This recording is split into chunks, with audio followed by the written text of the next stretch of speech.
my colleagues in Brussels when there was the incident in Parliament with the fire and everything, and they were laughing about it, and I was embarrassed, you know, and they were all talking about it, but none of them could tell me why they were angry, why the deputies were causing such a scene. It was just the theatre took over, you know.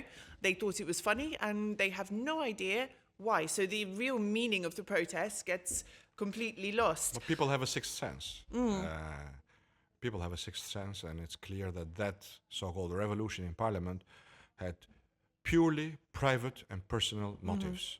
And we saw that it was immediately surrendered to the first deal, which is the amnesty deal, which is hugely problematic. Yes. Your colleague's reputation on media has by now disclosed, just like we warned, that the real purpose was to let about 80, in fact now they're saying about more than 100 people who were convicted by SPAC and JKO on corruption charges and organized crime charges. Yeah. We raised this, we rang the alarm bell that this was a dirty deal where corrupt officials convicted by SPAC were being released, and protesters that were protesting against this corruption that often took a toll of destroying their houses did not profit from this amnesty. Yeah. This is the kind of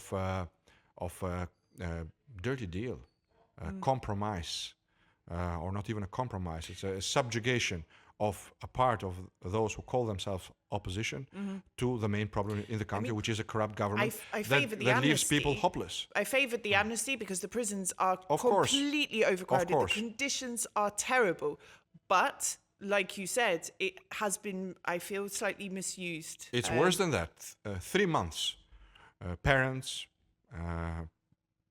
mothers, fathers were kept in their jails, which are not a good place to be anyway, but especially in Albania. They're in a miserable condition, with miserable sanitation condition, miserable food. They were kept 3 months longer until the SP, Mr. Manya, and some of these people who pretend to speak on behalf of the opposition struck a deal to let more than 100 people, corrupt people, out of jail. So to release corrupt officials of this government, to let them leave the prison, they held for 3 months the fate of ordinary inmates, and they are now also responsible for a terrible signal.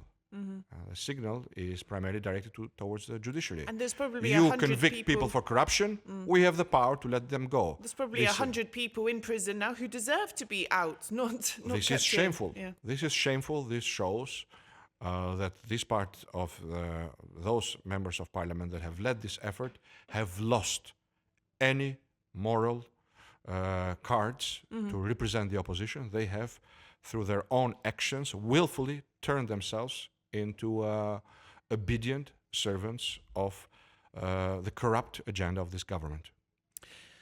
My last question. And they also pose a risk for the judiciary. Of course. These people pose a risk for the judiciary.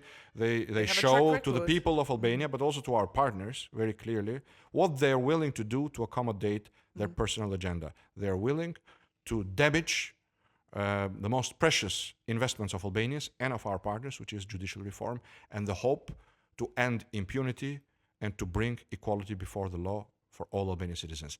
They have knifed at the heart of this hope, at the heart of this promise. And so this is a very grave matter, one that the Democratic Party of Albania will not forgive easily.